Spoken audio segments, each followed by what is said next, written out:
Hi guys, Anushka here. Today I wanted to talk about why astrology is meaningless and why you shouldn't believe your astrology, which is a strange thing I suppose for an astrologer to be saying, but I've been wanting to make this video for a while. So what do I mean by this? Do I mean that astrology is completely false and that we're all lying to you and that we're all just, pretend mystics? No, I don't mean that. Once you understand the nature of the universe, which more and more people are waking up to, and that is that everything is essentially, first and foremost, energetic. It is a consciousness. It is an energy that pervades everything. Once you understand the connectedness of the universe, of nature, then you start to see that there are certain patterns. There are certain energies that create certain patterns in life. And so there are certain things that can be read in, whether it be in the universe, whether it be in nature, whether it be in ourselves. It's all about patterns and energies, and as such, from knowing these patterns, we can predict likelihoods, we can see possible outcomes. And essentially, that is a lot of what astrology is about. It's about the energies that were present at the time of your birth. It is about your conditioning. It's the energies that were there, that were present the moment you stepped into this world as a conscious creative being, but it is essentially about your conditioning. It is about the conditions that were there, present energetically, physically, in your environment when you came into this world. And it is such a powerful tool. It is such a powerful tool in helping us to understand ourselves, and for me it's a never-ending kind of journey, and it's one that I can't ever get enough of, and I love helping other people through the use of astrology. But what I will say is that I feel it's very important for anybody who watches my videos or who watches any videos by any astrologer or is interested in it, that they don't take astrology as being, or take their astrology as being fatalistic.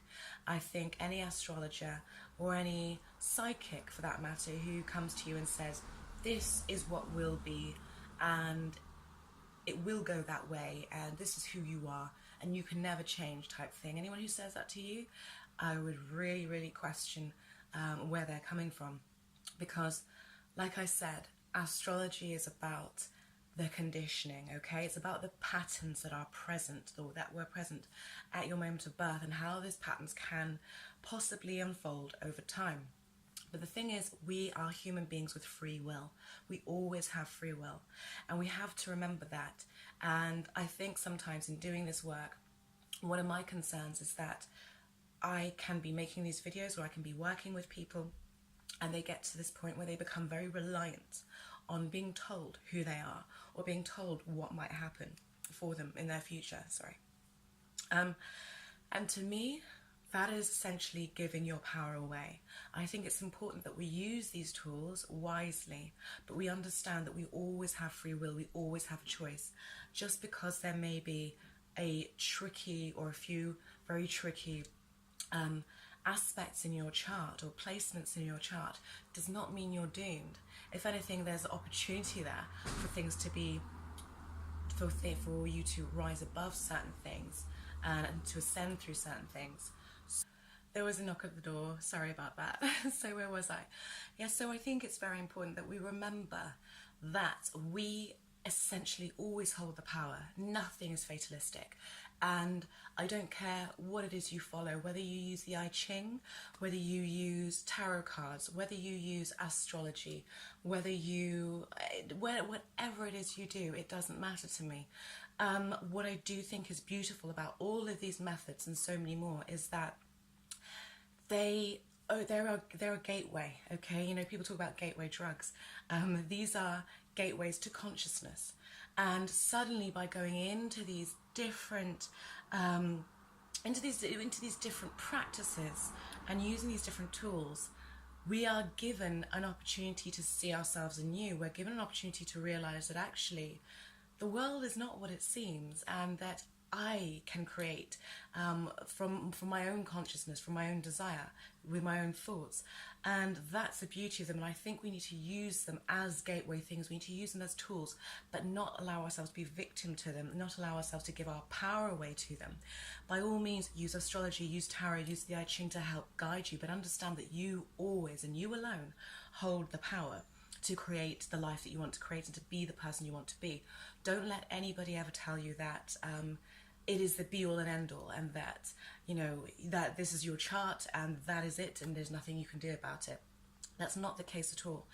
I like to look at it as, you know, we all get these different bits of clay that we can just mold our life out of, and some may have certain, you know, some may start off really rough and some may seem really smooth, but ultimately in the long run, you know, we all end up experiencing the similar kind of dips and highs and lows in the long run, you know, ultimately.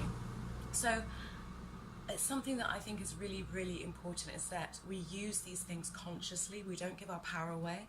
And when you're working with an astrologer, when you're working with a psychic or a healer or a tarot reader or whatever they may be, a shaman, it's important that you, and this, I see people do this a lot. People work with people and they start to feel better, they start to feel lighter, and they attribute all of that healing, all of that growth to the person they're working with, and then they become dependent on having that person in their life.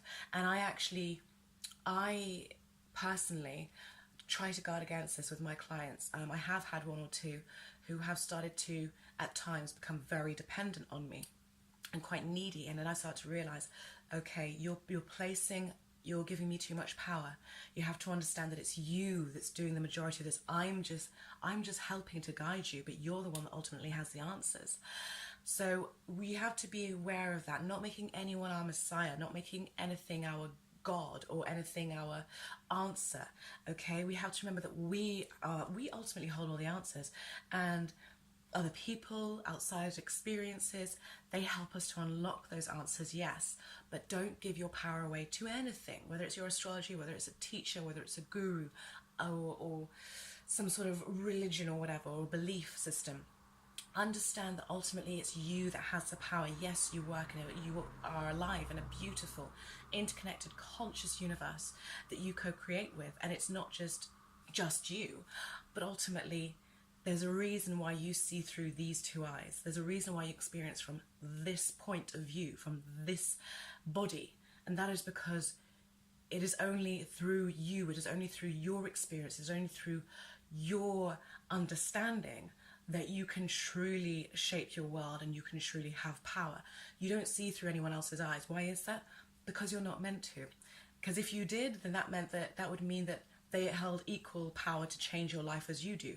But they don't. You see through your eyes, you experience your eyes because you have the power to change your experience. So I think it's really, really important that we remember that. And I want you all to keep watching my videos, obviously, and to keep coming to me and working with me. I love it. But I also want you to put everything into the right context and remember that I am a guide. I am a helper, yes. And astrology is an incredible tool, an incredible and powerful tool. But ultimately, it is you that is the powerful one that holds the answers, and nothing is fatalistic, okay? And that is what anything that helps you on your spiritual path should always lead you to. It should always lead you back to yourself. It should never lead you away from yourself. Okay, so I hope that this video made sense, and I hope you enjoyed it, and I hope you really take on what I'm saying, because the lovely thing about it, when somebody comes to me for guidance or whatever it is, to work with me, and they come to me as an equal, knowing they have the power, but also knowing that they may need my help to unlock certain things or see things a certain way, that is lovely, because then I know that we're both working on an equal footing. When somebody comes to me, and you can feel it straight away usually, when somebody comes to me and they come from this place of wanting to just give their power away and very much in a needy situation, instantly you feel the burden, and instantly you know that nothing you do, nothing you can ever do will be good enough, will make them feel whole enough, because they're coming to you from this place of complete powerlessness, and they just want to place their power in your hands, and that in itself becomes quite draining. So it is my wish that anybody I work with uses me for a certain amount of time, but never too long, or if they do use me for a long time, they use me every now and then, but that they don't become dependent on me, because I want to see you guys grow. I want to see you become powerful in your own right and in your own life, standing on your own 2 feet, and getting back to me in a year or two's time and telling me just how amazing your life is because of the fact that you've taken your consciousness into your hands. So thank you so much for watching, guys. I love you all, and I will be seeing you soon with the monthlies. Bye-bye.